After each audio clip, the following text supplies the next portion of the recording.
ඇමතිතුමා කතා කරන්නේ මේ කොඩි කණු ටික ලෑස්තිද? එතන කොඩි කණු ටික යවන්න. එතකොට අතන්ට මේ ගල් ටික මදි නේද? ඒ ගල් ටිකත් යවන්න. ඒගොල්ලන්ට ඔක්කොටම හවස බොණ්ඩ දෙන්නත් ඕන.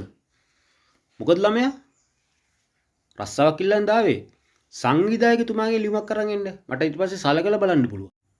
සංවිධායකතුමා ඇමතිතුමා කිව්වා ඔබතුමාගේ ලියුමක් තිබුණොත් මගේ ඩිපෝ එකේ රස්සාව ස්ථිර කරනවා කියලා. ඉතින් මං හරියටම මට රස්සාව හදාගන්න පුළුවන් ඔබතුමාගේ ලියුමක් තිබුණා. ඉතින් මං ලියුමක් ගන්න ආවේ සංවිධායකතුමා. ඒකත් එහෙමද? මං ඇමතිතුමාම හම්බෙන්නම්කෝ. මම තමයි මේ ආසනයේ ප්‍රධාන සංවිධායක. ඔය ළමයා කවදාවත් අපිට වැඩ කළා නැහැ.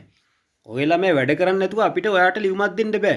ඔයා කොච්චර උගත් වුණත්, ඔයා කොච්චර කෝස් කරලා තිබුණත් අපිට ලියුමක් දෙන්න බෑ. ඔයා අපේ පක්ෂෙට වැඩ කළා නැහැ. ඇමතිතුමා සංවිධායකතුමා ලියුමක් දෙන්න බෑ කිව්වා මම වැඩ කළා නැහැ කියලා. දැන් මොකද කරන්නේ? මට මේ රස්සාව හදා ගන්නත් ඕන ඇමතිතුමා. සංවිධායකතුමා ලියුමක් දුන්නේ නැත්නම් මට ඔය ළමයාගේ රස්සාව හදලා දෙන්න බෑ. ඔයා අපේ පක්ෂෙට වැඩ කළා නැහනේ. ඔයා අපේ පක්ෂෙට වැඩ කරා නම් මං ඔයාගේ රැකියාව අනිවාර්යෙන්ම වැඩේ කළා දෙනවා.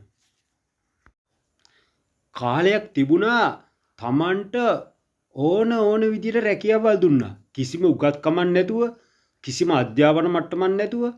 අද ඒ කාලේ සම්පූර්ණ ඉවරයි. දැන් උගත්කම අනුව Tamanට කිසි රැකියාව ලැබෙනවා.